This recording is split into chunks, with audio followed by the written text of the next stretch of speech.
Fala galera, sejam todos muito bem-vindos a mais um programa Amazônia Inovadora. Márcio aqui apresentando, e hoje temos um convidado muito especial, quase eu travo, né? E substituindo o Leonardo, o Jonatas aqui. Pô, fala galera, um prazer estar aqui, né? Substituindo o Léo, tá em viagem, enquanto isso a gente vai ficando por aqui. Então, voltando ao nosso entrevistado, é convidado, né? Ele é empresário, empreendedor, palestrante, educador, mentor, gestor, Reinier Freitas. Muito bem-vindo. Obrigado, Márcio, pelo convite, né? Agradecer o Léo também, que não está aqui presente, mas é através dele que eu pude conhecer, né? Um dos grupos que a gente faz parte aí do ecossistema de inovação, empreendedorismo, tecnologia. E aí o nome, né? Amazônia Inovadora, né? Bateu muito com um projeto que eu vou anunciar aqui hoje também e divulgar. Com certeza. Excelente, vamos já falar sobre isso. E fiquei bem curioso, né? A gente fez uma pré aqui, conversou, acabar que foi um podcast extra, né? Então, queria saber como é que você chegou. Como é que foi o teu caminho para chegar hoje no ramo da educação, né? Empreendedorismo? Você já foi funcionário público? Ou já trabalhou com CLT? Como é que foi a tua carreira? Como é que chegou até aqui? Até para ajudar aí no resumo, né, das funções, mas assim, hoje eu me apresento como um gestor empreendedor educacional, né? Que acaba resumindo um pouco o que você falou. Nome longo, né? É um nome longo, né? Porque... E aí vai fazer mais sentido quando eu estiver explicando aqui. Bom, eu sou de família de empresários, né? Meu pai e minha mãe são empresários. Também minha família, por pai de tias, tios, primos, muita gente são empresários. Principalmente no ramo de detetização. Não tem nada a ver o que eu faço hoje, mas tem a ver com a veia de empreendedorismo, a veia de gestão que eu faço hoje, sim. E até então, como qualquer pessoa que está se formando, né? A tendência é seguir o espaço da família. Então, claro, eu trabalhei na família, na empresa familiar, e dentro das funções todas eu sempre me identifiquei com a área administrativa. Por quê? Porque na época eu tive acesso muito cedo à tecnologia, né? Então, com 8 anos, isso há 30 anos atrás, sim, eu tenho 38 anos, né? Já entregando a idade aqui. Muito novo, né? Há 30 anos atrás eu tive acesso ao computador e também muito perto do acesso à internet. Então, sou considerado aquele nativo digital, né? Tive acesso a videogames, então assim, hoje o que eu posso resumir na área de tecnologia é muito do que eu tive acesso mais do que eu estudei, mas ajudou, claro, a estudar. E aí avançando um pouquinho mais, eu pensei em fazer administração, claro, né? Meu pai é empresário, minha mãe é empresária, né? Meu pai, ele é aquele empresário então, a empresa da família foi uma escola para você? A empresa da família foi uma escola, eu trabalhei em várias funções ali, né? E me identifiquei na área administrativa, então falei, vou fazer administração. Meu pai tem uma empresa até hoje e ele não tem ensino superior, né? Não tem ensino técnico. É aquelas pessoas que empreendem pela atitude e vão aprender. Empreendedor nato, né? É, um empreendedor nato, né? Escola da vida. Notório saber e tal. Eu falei, quer saber? Eu vou fazer o curso de administração e aí eu vou ajudar a empresa a expandir, ou eu monto a minha empresa, né? E vou ser bem sucedido. Não é bem assim que funcionam as coisas, né? Quando eu comecei a fazer administração, primeiramente eu pensei, vou estagiar em várias áreas para poder identificar, né? Sempre tinha um entendimento que estágio é para você aprender, não é para ganhar dinheiro. E na época eu acho que a gente nem recebia, na época a gente trabalhava pro bono, né? Nem são remunerados. Não era remunerado. Então eu trabalhei em várias áreas. Sempre a área de tecnologia eu acabava caindo pela facilidade de estar usando, né? Eu era aquele famoso UTI da família, né? Sei como é. E aí foi avançando. Numa dessas experiências, por uma questão egocêntrica, eu sempre falo isso, né? Que eu falei, quer saber? As pessoas vêm pedindo ajuda. Reinier, ajeita isso aqui, Reinier. E tu cansou, né? Aí eu cansei, eu falei, quer saber? Eu vou montar um treinamento. Aí eu fiz uma apostila, na época eu trabalhava... meu primeiro estágio. Cansou porque tu era visto, era o cara do TI, todo mundo eu era o cara do TI e eu tava estagiando na área de administração. Não tinha nada a ver, né? Sim. Mas eu ajudava uma vez ou outra, só que aquela uma vez ou outra começou a tomar muito meu tempo. E aí eu tomei uma atitude de montar esse treinamento. Meu primeiro estágio no setor público, né? Que eu também tenho uma certa experiência, né, no setor público. E aí eu montei um curso de treinamento de informática básica, né? E é até engraçado, eu tenho essa apresentação que eu coloco lá disquete, eu coloco lá coisas que hoje em dia nem faz mais sentido. Só mídia esquecida. E aí só em museu que a gente encontra. Tem uma fotinha lá, eu bem magrinho, né, com 18 anos, e eu dei esse treinamento. Só que, por mais que foi uma atitude egocêntrica minha, de não querer que me incomodasse mais, foi naquele momento que, poxa, eu gostei disso. Eu gostei de compartilhar o que eu sei, eu gostei de ver a cara das pessoas olhando assim. Acendeu uma centelha nova na tua cabeça. Foi né? a centelha. Ali, né? Foi a centelha. Ali foi a centelha. Mas não foi quando eu falei, não, vou migrar para a área de educação. Continuei no mundo da administração. Sim. Por volta dos 20 anos, eu fui para São Paulo. Terminar meu curso de administração e continuar na administração. Fui para São Paulo porque pesquisando, né? E não é segredo para ninguém, São Paulo é a principal metrópole do Brasil. Fui trabalhar lá na Avenida Paulista e aí trabalhei numa empresa na área de educação. Mas eu não trabalhei na função de educação, fui ser estagiário na área de finanças. Eu tinha muita facilidade com finanças. Só que aí surgiu uma oportunidade de trabalhar numa coisa que era bem inicial naquela época, no mundo da internet, né? Que é a educação à distância. Isso em 2006. Eu comecei a trabalhar com um técnico de streaming. O que é isso? É o que a gente faz hoje. Sim. Lives. Só que naquela época era bem mais difícil fazer transmissão. Sim. Né? Imagino. E aí eu fiz vários cursos, aprendi a operar câmera, aprendi a fazer edição de vídeo, aprendi toda essa parte. Aí, em menos de 6 meses, eu virei gerente de aulas online. E na gerência, por volta dos 20 anos, eu montei estúdio, aí começamos a fazer transmissão pela internet e via satélite. E de lá pra cá, é isso, né? Aí já tem uma história muito grande com a educação. Se eu puder resumir, eu trabalhei 14 anos no setor público, né? Trabalhei como gerente de soluções tecnológicas da Secretaria de Educação do Estado do Amazonas, SEDUC AM, que é um projeto muito conhecido, que é o Centro de Mídias de Educação do Amazonas, Sim. que casou com as experiências que eu tive em São Paulo, né? Tanto no Medicel, que hoje é considerado a maior residência médica do Brasil, e a IOB Thompson, que era uma multinacional. Em ambos eu montei estúdio, montei a plataforma de AD e estruturei a parte de educação à distância. Quando eu voltei para Manaus, em 2010, eu fui convidado por então o coordenador na época, né? José Augusto de Melo Neto, que hoje já foi secretário de Educação, né? Foi presidente do CETAM. Isso. E aí eu trabalhei com ele muitos anos mesmo. Excelente gestor, né? Tivemos a possibilidade de trabalhar com ele também. Trabalhei muitos anos com ele e aprendi muito com ele. E essa foi minha história com a educação, né? E aí aí bate ali explicando um pouquinho o gestor empreendedor educacional, né? Eu expliquei um pouquinho o educacional. O gestor é porque eu sempre trabalhava na área de gestão, na área de educação, né? Eu sempre geri tecnologias e inovação para ser impactado na educação. Tudo que for tendência.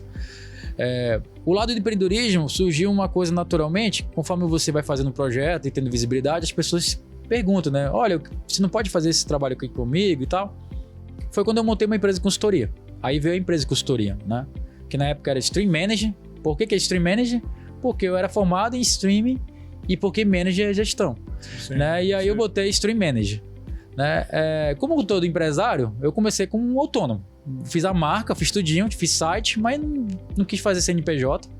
Comecei para testar, né? Até voltando para startups, que daqui depois a gente pode falar, foi o meu MVP, né? Um piloto. Sim. E aí, como profissional autônomo, eu prestei serviço e tudo mais, em paralelo com o meu trabalho de CLT nas empresas lá em São Paulo, né? E continuei. Quando eu vim para Manaus, eu resolvi montar ela como uma MEI, que é microempreendedor individual, né? E aí, naturalmente, foi evoluindo conforme foi tendo esse serviço e tudo mais, né? Então, hoje eu sou um empresário, né, de uma microempresa, né? Tenho credenciamento em várias empresas como representante, produzo serviço, consultoria em inovação, tecnologia na educação, né? Através desses 20 anos que eu tenho experiência. E a empresa evoluiu para essa EduStream? Ou EduStream? Evoluiu para EduStream, a Stream Manager, porque Edu foi quando me chamou, ficou mais forte a educação, né? Eu já estava saindo dessa parte técnica de transmissão, a parte de estúdio e tudo mais, né? Já estava mais na parte educacional, parte de AD, parte pedagógica, parte de avaliação, a parte de acompanhamento, formação. Então migrei aí, mudei a empresa para EduStream, continuou o Stream porque foi onde tudo começou ali, né? Com transmissão via internet, né? E aí isso explica um pouquinho mais essa parte de empreendedorismo. E essa parte de streaming educacional, você chegou a implementar também na Secretaria de Educação, o CETAM? Não, tanto aqui no setor público, quando eu cheguei já existia o projeto, né? O Centro de Mídia começou em 2007. Então, em 2007 eu estava em São Paulo trabalhando com a mesma coisa. E aí aqui começou já. Então, quando eu cheguei, eu só fiz expandir o projeto, né? Então, sim. tinha alguns estúdios, eu comecei a coordenar os estúdios para aumentar. Tinha algumas plataformas que a gente implementou, né? Muito do que eu trabalhei na época que a gente plantou, a colheita a gente viu na pandemia, principalmente. Com aula em casa, por exemplo. Isso que eu já ia citar. Com aula em casa, a gente começou... Um projeto que permitiu, né? Ter continuidade. Trabalhei nesse projeto, né? A gente fez vários testes. Era outro nome na época. Mas foi bacana ver isso tendo uma visibilidade grande do que a gente planejou lá atrás, né? Claro, não foi só eu estava dentro da equipe ali gerindo junto com um monte de assessores, professores, técnicos, coordenadores, empresas terceirizadas, né? E também na época o José Augusto, né? Que na época já era de secretário pedagógico, trabalhou diretamente lá e a gente foi avançando aí os projetos em larga escala. Hoje o Brasil inteiro conhece, né, essa metodologia chamada ensino mediado por tecnologia. Sim, com certeza. Muito bom. E hoje, em que você atua especificamente, assim, além do Stream? Qual é o grande projeto assim, da tua empresa? O que tu tá... Pois aí é outro bracinho que a gente fala também do empreendedorismo, né? Voltando àquela experiência que eu tive lá atrás, né, com 18 anos, sempre tive vontade de compartilhar o que eu sei, né? Quando você... É o teu propósito. É o meu propósito. Eu gosto de compartilhar o que eu sei e ver as pessoas aplicando o que eu mostrei para ter resultado positivo, né? Que aí eu acho que comecei a estudar um pouquinho mais sobre o que é inovação. Muita gente não sabe o que é inovação, né? Até como professor, acho que vale a pena explicar um pouquinho, né? Então explica pra gente na tua visão o que é inovação. Até porque o nome aqui, né? Amazônia Inovadora, né? É uma boa oportunidade. Olha, eu vou falar uma coisa que é até polêmica, né? As pessoas falam assim, eu tive uma ideia inovadora, né? Não existe ideia inovadora, né? Exato. Porque assim, inovação, ele tem que ter uma aplicação, tá? Então você tem que aplicar, tem que ter um resultado positivo, aquela aplicação. E existe vários tipos de inovação, tá? Disruptiva, inovação radical, mas isso é questão teórica. Questão prática mesmo, você ter uma ideia, né? Você tem uma ideia, você coloca no papel, você coloca em prática. Se o resultado for positivo, ele é inovador. Não interessa se você usou tecnologia digital, isso é uma outra crença que as pessoas falam assim... Muita gente acha que inovação precisa de tecnologia digital, eletrônico, robô, né? Robô, automação, não. IA. Inovação é isso, é você colocar, fazer acontecer, mas ter um resultado positivo. Não adianta assim, eu coloquei em prática.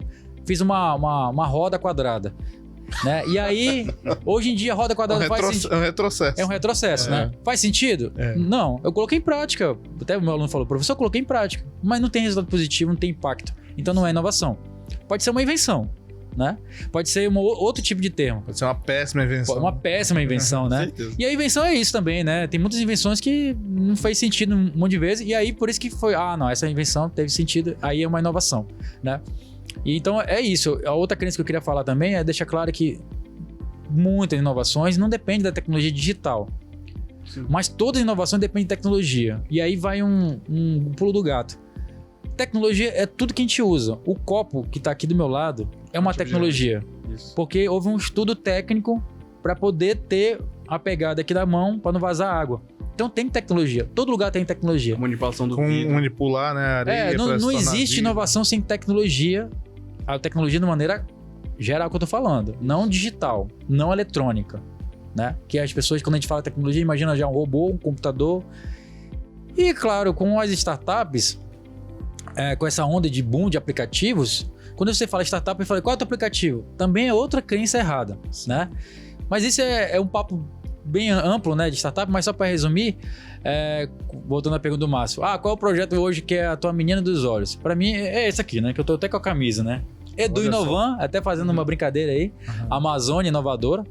Eu gostei também da pegada do podcast e principalmente do nome, né? Então assim, o Edu Inovan, de novo, Edu Inovan, o que é isso? Edu de educação, Inova de inovação e o AM, né, de Amazônia. Isso. Então, na verdade, a educação inovadora da Amazônia. Perfeito. Tá? E por que surgiu isso? Eu lembro que eu falei que eu sempre tive esse propósito de querer compartilhar para mais pessoas. Primeiro, você não consegue fazer nada sozinho. Você consegue fazer só com parcerias e com mais pessoas. Muitas das inovações que eu trabalhei era inovação fechada. O que é isso? Aí a pessoa me contratava, eu recebi por isso, mas não podia ficar compartilhando inovação. que a gente fazia nas empresas, no instituto, nas universidades e tudo mais. Ah, mas como empresa você poderia prestar o serviço. Mas é um serviço tradicional, ou seja... Às vezes tem NDA para... tem um monte de coisa. Aí eu pensei, como que eu posso fazer isso? E aí em 2015, por isso que eu falo que sempre as coisas se convergem, né? Em 2015 eu também estava na secretaria.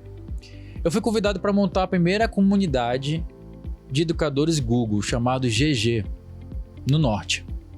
O GG Manaus, que é Grupo Educadores Google, por que eu fui convidado? Na época pelo presidente do Google Brasil, por causa que eu era o coordenador do projeto do Google lá na Seduc, né? E aí na época eu falei, não, mas presidente, eu não me considero educador. Eu me considero um administrador, um técnico, né? Não me considero um educador para montar esse grupo. É melhor você indicar um professor. Aí foi quando ele falou, Renier, você é o cara que gosta de educação, você é o cara que está lutando por isso, você está impactando, você tem todas as habilidades. Né? E foi quando ele falou que educador não está ligado à formação, não está ligado ao título. Precisa ser um professor, bacharelado, nem licenciatura plena. Não, está ligado ao ato de querer melhorar a educação, de querer impactar a ação. A ação de ensinar. Não só de ensinar, porque ensinar é um dos braços da educação. Certo. Né? No caso ali, o meu papel era, como administrador, colocar um projeto para implementar. Que eu faço isso, eu implemento projetos. Aí eu falei, tá bom, vou pegar isso como desafio. Aí eu montei o primeiro grupo de educadores Google da região norte, que foi o GG Manaus. Foi ali que eu tive aquela experiência de comunidade, inovação aberta, compartilhar as boas práticas, de forma gratuita, de forma voluntária, estratégia, reunir pessoas. Então fui fazendo isso.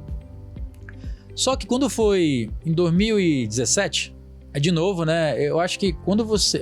Tenho certeza. Quem é realmente empreendedor, ele não fica quieto. Ele sempre tá fazendo alguma coisa diferente, né? E às vezes mais de uma coisa. E mais de uma coisa, com certeza, né? Até brinco com outros colegas do empreendedorismo, que a gente tem várias camisas, né? Então eu até pergunto, qual camisa tu tá aqui hoje? Né? Exatamente. E aí eu, pra me focar... Mas a pessoa tenta ter um foco, mas... Tem que ter um foco. Não tem que ter um foco, né? Mas às vezes a pessoa ela tem uma tendência a ser curioso, né? Eu acho que o empreendedor é uma pessoa curiosa, né? É isso, e eu acho que... de novo, né? Tendo certeza que empreendedorismo é uma movimentação, você tá se movimentando toda hora, né?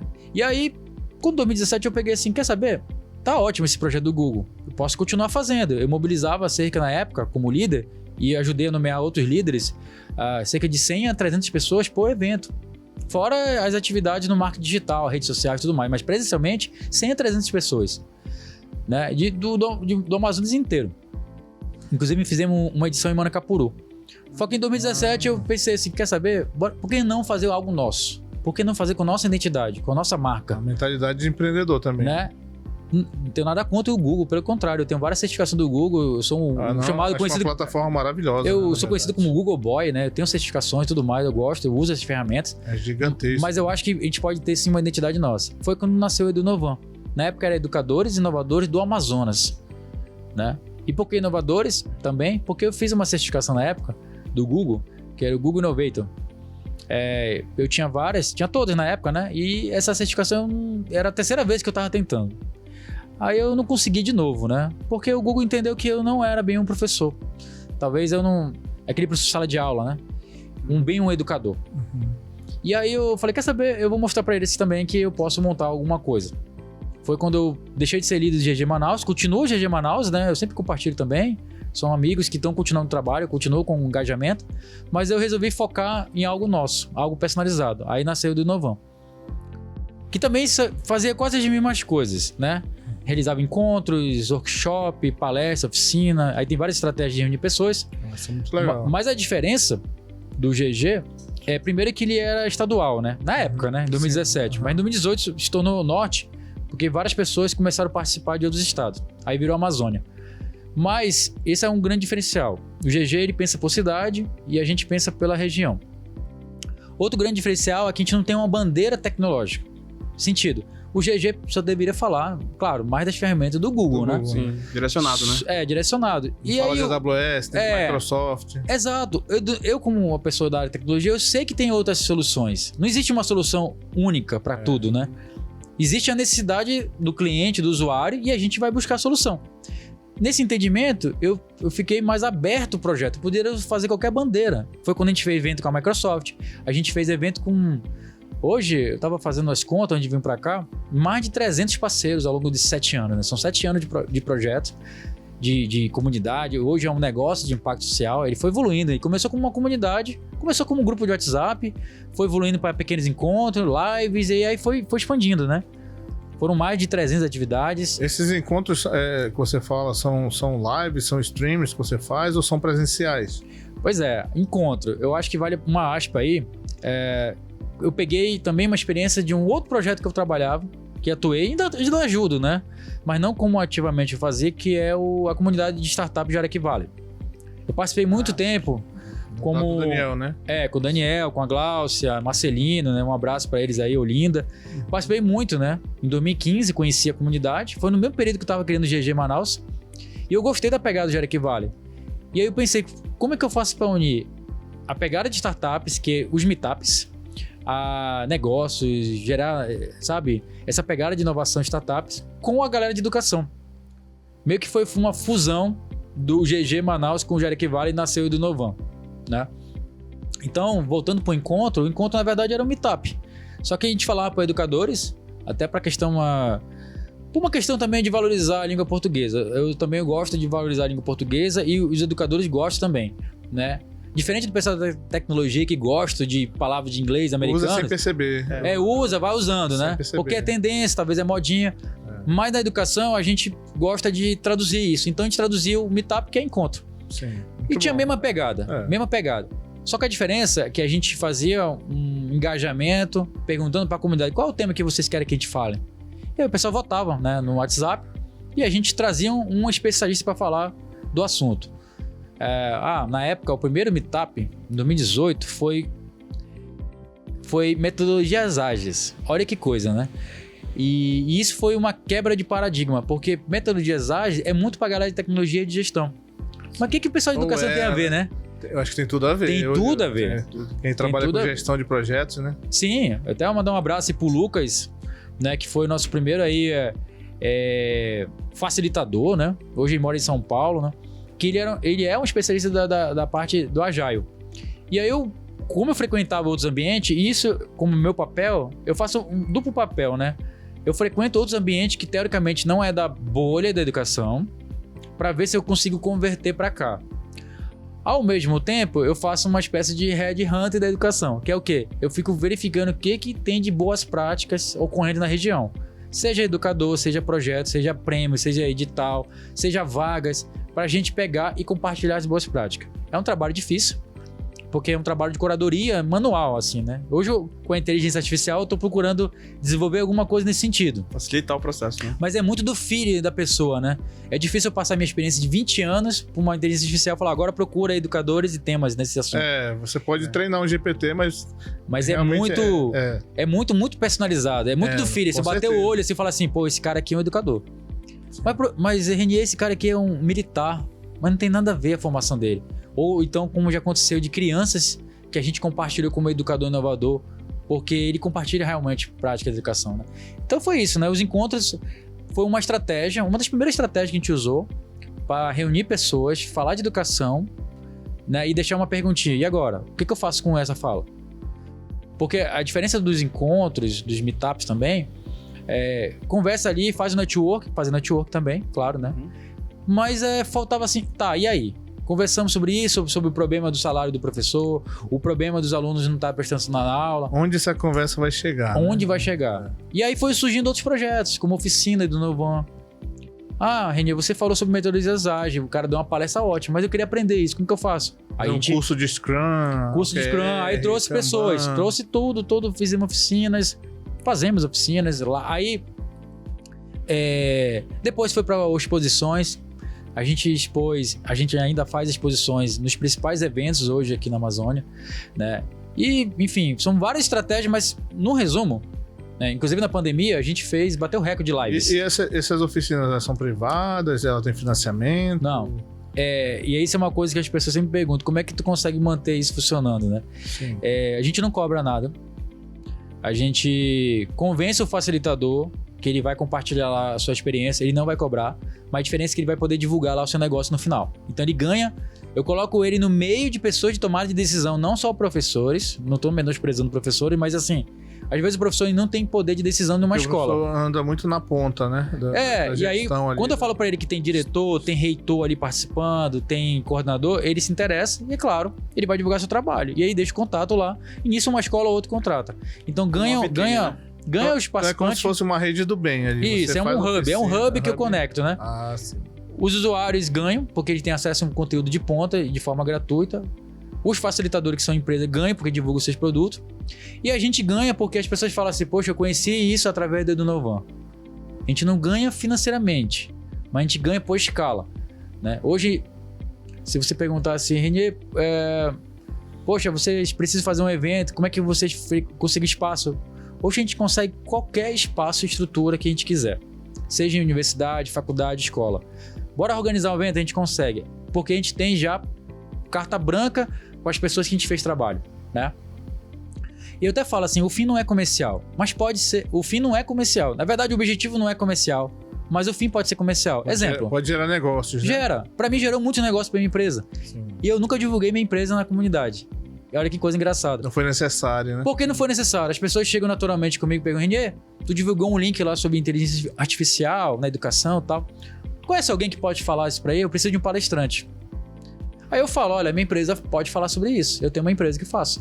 E aí, naturalmente, as coisas acontecem, né? Então, é uma coisa muito orgânica, né? Então, por isso que eu não preciso cobrar uma palestra, uma oficina ou uma divulgação no nosso site. A gente faz hoje a gente tem um projeto chamado Edunovan News, que a gente divulga as boas práticas na região. Prêmios, educadores que ganham prêmio e tudo mais. Mesmo que às vezes ele não autorize, né? Mas é boa prática. E o que é bom, a gente quer compartilhar. Não, mas é muito bom, né? Compartilhar, né? Sim. O conhecimento. Eu acho excelente. Então, a Edunovan, ela chega até essa questão do educador, né? E o aluno? E as pessoas, a pessoa que quer se capacitar profissionalmente, já tem algum projeto, já tem uma visão em relação a isso? Pois é. Já fez algum trabalho? A gente... Para alcançar, né? Quem tá na ponta lá, né? Exato. A gente acredita muito, claro, no profissional de educação, porque ele é o multiplicador. O professor é o grande multiplicador, né? Se eu motivo ele e capacito ele, é natural que indiretamente vai chegar isso pro aluno, tá? A gente não é assim, vai ter um curso aqui para aluno. Por quê? Vamos partir do princípio que existem empresas que dão treinamento para alunos, como Sebrae, Senai, Setan e por aí vai. Existem escolas que querem oferecer ensino médio, ou então ensino superior, né? Enfim, eu até citei uns nomes aqui, eu peço até desculpa, mas são nomes famosos aqui na região. Não, né? É válido, eu acho muito então, válido assim, a gente não entende que a gente é um concorrente dele. Pelo contrário, a gente não vê concorrência com ninguém. Com ninguém, né? Eles concorrem entre eles, mas a gente não vê concorrência com ninguém. Pelo contrário. Mas tu divulgou falando, a gente não tem, desculpa a palavra, rabo preso com ninguém. Se a gente quiser divulgar, se for uma boa prática, a gente vai divulgar, tá? Até entrando, assim, não entrando na política, mas a gente não evita também trabalhar essa questão de política para não ter realmente um rabo preso para a gente não poder divulgar. Então, respondendo a tua pergunta, no mês da educação, do aluno, na verdade, né? O de estudante, que, se não me engano, é em agosto, né? Eu fugi uma cabeça, acho que é agosto. 11 de agosto, se não me engano. A gente divulga boas práticas na área do estudante. Então, curso que está realizando, olha, tá tendo esse curso. De novo, boa prática. O que for boa prática está lá. Mas a gente confia muito ainda no profissional de educação para chegar até o aluno. É mais fácil eu convencer um professor e ele vai lá e convence sua turma de 40 e ele multiplica. Ele multiplica. Por isso que a gente cresceu assim, né? A gente cresceu assim. Isso é muito bom. E em relação a... O que você acha hoje que está muito em moda, né? Está muito na moda, a inteligência artificial, tipo o GPT e afins, né? Qual o impacto disso na educação? Tipo, quanto isso vai impactar os professores, pedagogos, gestores e os próprios alunos? Como é que você vê esse futuro? Eu vejo presente, né? Porque, assim, eu posso falar bastante sobre isso, porque como eu sou consultor, gestor e também professor, então eu posso falar dessa ponta e da outra ponta, né? As pessoas têm que entender o seguinte, que a inteligência artificial é uma ferramenta. Muita gente tem medo, né? De tomar emprego, e aí, ou se revoltar contra a humanidade. Né? Exato, né? Mas a grande verdade é o seguinte, vamos lá. Se você pegar a educação, vamos começar uma maneira mais formal, o giz, a lousa e o giz. Puxa, veio a lousa com o pincel, substituiu o giz, né? Ninguém reclamou, né? Foi uma inovação. Por que ninguém reclamou? O que vocês acham? Porque ele parou de se sujar com giz Exatamente. e ficou mais bonito a letra, né? Trouxe uma qualidade. Mais legível, né? eu Então, acho. por que o professor não reclamou? Porque ele viu que é um benefício para ele. Isso. Então, as pessoas têm que entender que qualquer inovação, qualquer tecnologia, qualquer avanço, implementação, tem que ficar claro para quem está implementando, para quem vai ser usuário, o que vai beneficiar ele. E aí veio, claro, aí vamos avançando um pouquinho mais. Aí veio o projetor. Aí o projetor, alguém reclamou? Poxa, eu vou parar de copiar a lousa toda e vou passar uma imagem inteira. Nossa, o projetor vai substituir a minha escrita. Ninguém reclamou. Por quê? Porque ele parou de escrever aquele monte de coisa e só botou uma imagem. Escreve uma vez Ele faz só o quê? Uma pontuação. Ele escreve uma vez e projeta. Vocês entendem que várias tecnologias foram implementadas, mas não reclamou? Computador, smartphone, tablet e tudo mais. Agora vamos falar do polêmico inteligência artificial, né?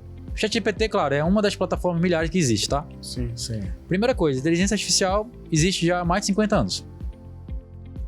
Nas universidades e tudo mais. Porém, É verdade. Né? popularizou com o ChatGPT. E aí foi uma jogada de marketing da OpenAI, jogou lá, ó, vou jogar no ventilador, né?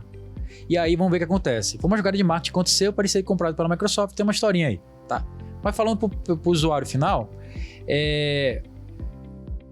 o grande susto que tem é que a inteligência artificial é muito rápida, diferente das outras, que demoraram um certo tempo para as pessoas tomarem acesso. Existe um gráfico interessante, você joga aí no Google, né? Que ainda a pessoa joga no Google, mas já está mudando isso, você já joga já na inteligência artificial, no ChatGPT, no Gemini, que é também uma plataforma de texto de inteligência artificial similar ao ChatGPT do Google, né? Generativa. Tem o Copilot do Microsoft, enfim, cada um com a sua. Você pode jogar lá. Tem um gráfico que mostra, né? Quantos anos levou pro Facebook ser usado em milhões, né? E vai falando, né? E o ChatGPT, em questão de minutos, chegou aí em um único dia, em né? um único dia chegou lá, acho que 100 milhões de usuários, né? Casa de milhões, é verdade. Milhões. Enfim, aí tem esse susto.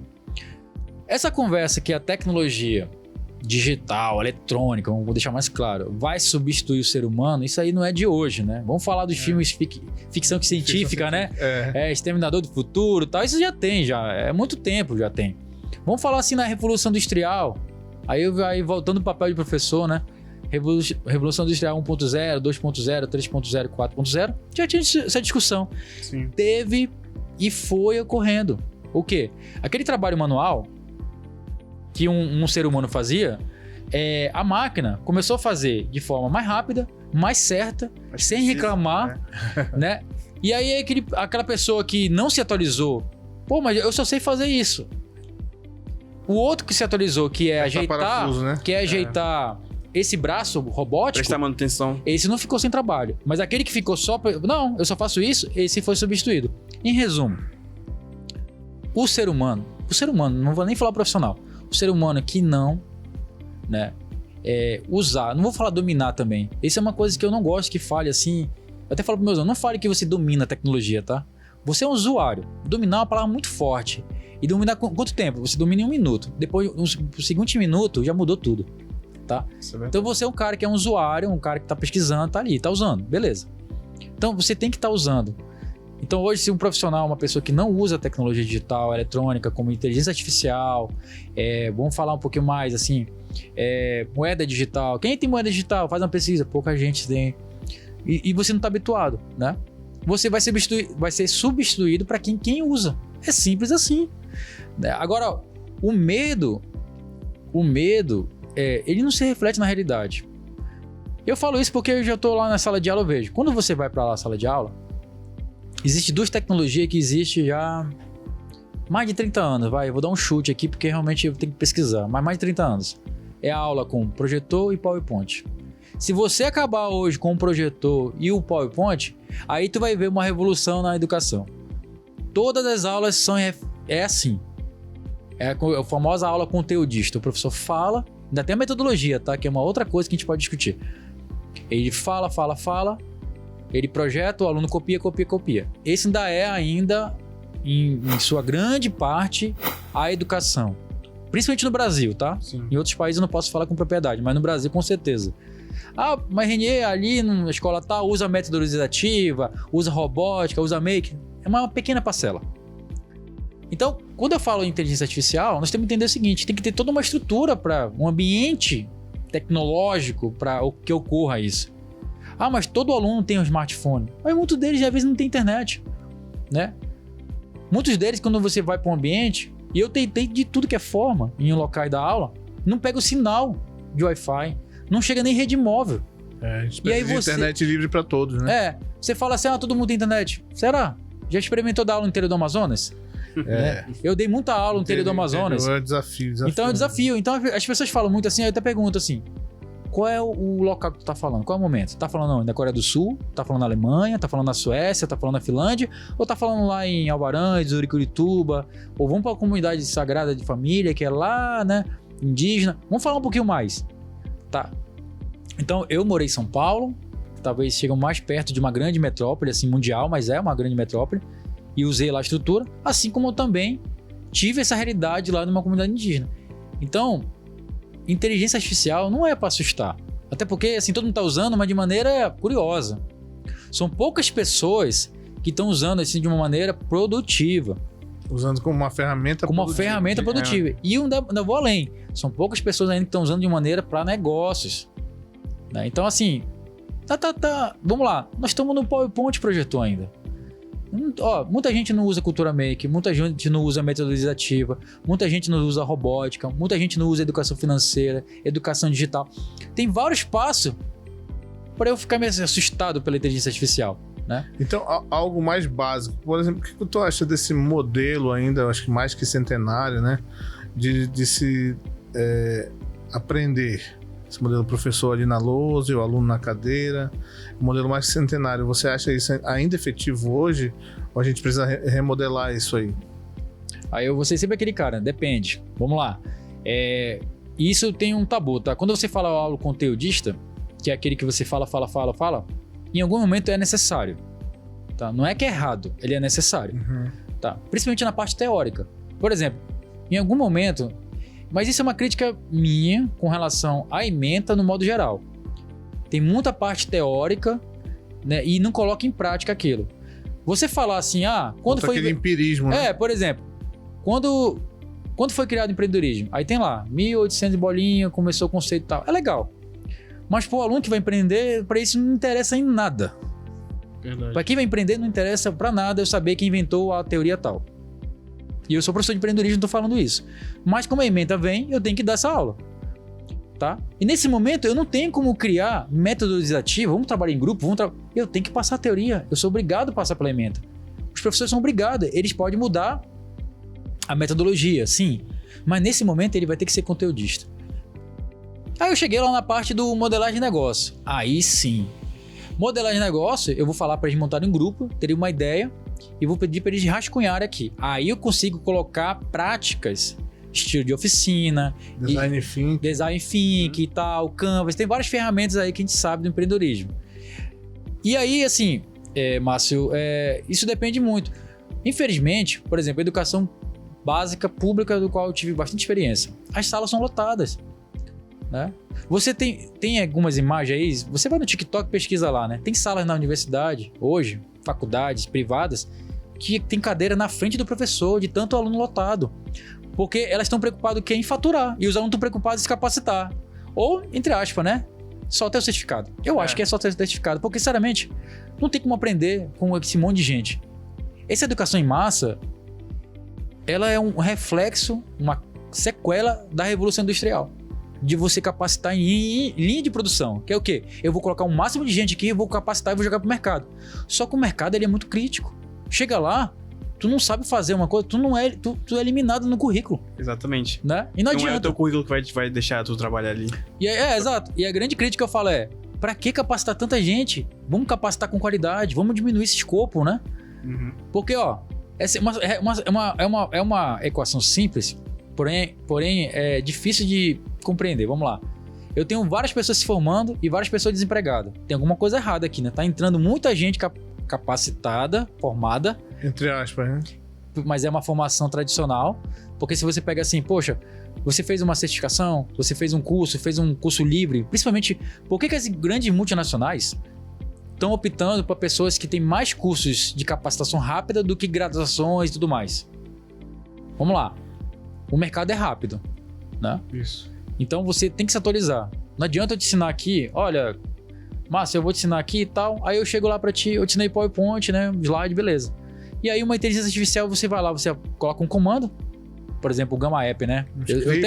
Né? Eu uso a minha apresentação, às vezes eu dou palestra, assim, faltando 5 minutos, eu vou lá, eu abro lá, coloco o tema, abro e gero e dou a apresentação. Não importa mais o que você monta, o que importa é que você fala com propriedade que está escrito. E os alunos sabem usar muito bem a inteligência artificial. Eles usam, né? Então, assim, será mesmo que a academia está preparando para o mercado de trabalho? Então tem um grande sistema financeiro aí por trás, que não vai mudar agora. Isso vai ser difícil, infelizmente, né? Só vai mudar quando as pessoas entenderem que não precisa ser aquela escada da vida, assim, normal, né? Sai do ensino médio, vou pra faculdade, vou ser estagiário, vou demorar 10 anos pra trabalhar, vou casar, vou ter filho e tal, vou ter uma casa, vou viajar e vou morrer. Uma cultura padronizada, né? Mas aí o sistema é trabalhado pra você ser assim, né? E tem muitas teorias com relação à teoria do Matrix, né? Exatamente, isso eu sinto muita falta de pessoas falando sobre finança, empreendedorismo, inclusive questões imprescindíveis como a área fiscal para crianças. Política para crianças. Para criança porque o que ocorre? Você é mentor de startups, né? Como Sim. você falou.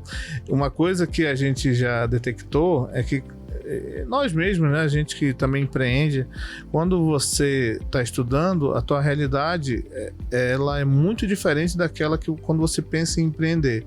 Porque quando você pensa em empreender no Brasil, você já começa devendo, você tem que contratar contador para abrir empresa, ou tu faturou uma coisinha ali, tu já tem que pagar imposto. E muitas vezes quem está na ideação, né, da startup, a pessoa não tem ideia o tanto de a carga tributária que vai ser sobrecarregada. Principalmente, eu tô trabalhando sozinho, preciso contratar uma pessoa, sou MEI, permite, o Brasil permite. Agora não, preciso trazer outra, já não pode, é desenquadrado. Como é que funciona isso para as pessoas? Qual tem sido a tua experiência com as startups, com esse impacto de ele não ter tido a informação antes, né? Ali no ensino fundamental, por assim dizer, né? E ali, no momento que ele vai empreender, ele se depara com a realidade Brasil. Pois é, eu até brinco com uma analogia que quando a gente faz um curso no Detran de dirigir, não é a vida real, né? Ninguém dirige daquele jeito que é ensinado, né? Tem uns vídeos engraçados. Você aprende dirigindo mesmo na prática, né? E é mais ou menos isso, né? A escola, a academia, no modo geral, talvez ela viva uma outra realidade, né? É difícil julgar porque tem muita gente pesquisando o tema e tudo mais, mas assim, de novo, era uma análise simples, vai saber, beleza, eu saí da faculdade, bora acompanhar agora essa métrica. Por que ele não arruma um trabalho? Porque tem várias trilhas, tá? Você pode arrumar um trabalho CLT, você pode fazer um concurso público, você pode montar um negócio, ou você pode, em muitos casos, trabalhar no negócio da família, né? Mas são trilhas. Na academia, no modo geral, no ensino superior, todo mundo é orientado para ser CLT, para ser empregado. Então, essa mudança... Para você ser a ferramenta. Para você ser a ferramenta, tá? Porque também parece que não é interessante todo mundo ser empreendedor. Mas você pode ser empreendedor e ser empregado, não tem problema. Como eu falei, eu trabalhava no governo, tinha uma função, um cargo... E tinha teus negócios. E tinha meus negócios, ou seja, eu poderia empreender. Tinha meus negócios, tinha meus projetos, tinha várias coisas em paralelo, tá? Então, assim, falando até por experiência própria, como eu falei, eu comecei como um profissional autônomo. O que é um profissional autônomo? Ele não tem CNPJ. Tem empresa, não tem nada, né? Ele vende o negócio, na hora que ele vende, que ele vai correr atrás de faturar uma nota fiscal que existe. Aí a empresa pede, cadê a nota, né? Aí cadê a nota? Aí eu falei assim, cara, aí na época, da mais antiga, eu não sei se agora ainda tem isso, tinha aquele recibo da papelaria. Sabe? Ah, sim. E aí a gente pegava aquele recibo da papelaria e falava, prestei esse serviço. Falar que ainda tem. Ainda tem, né? Ainda tem. E ainda fazia isso. Aí beleza. E não tem nenhuma legalidade, isso não serve pra nada. Né? O carimbo, por exemplo, ninguém usa mais. Né? Tem um GovBR com assinatura digital, enfim. Mas eu comecei assim. Por que eu fui botando CNPJ? Porque eu gosto do título? Não. Porque o mercado me exigiu. Quando eu cheguei num cara lá que ele falou, não, Eu não faço negócio contigo enquanto tu não tiver um CNPJ. Né? Então essas coisas eu fui aprendendo, mas foi assim. Eu fui ali no... O Sebrae ensina a fazer isso. Alguns locais ensinam, tá? Mas eu aprendi... Foi um aprendizado empírico, né? Eu fui aprendendo na porrada, na verdade, né? A porrada veio e eu falei, não, eu não vou pagar tudo isso de imposto, né? E aí eu fui correndo, tá? Chorar com o DARF na mão, né? Exato, né? E aí, assim, não é possível que eu vou viver de imposto, né?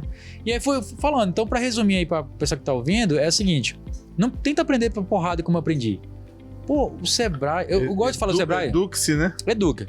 Eu gosto de falar do Sebrae, porque o Sebrae realmente é uma coisa assim que...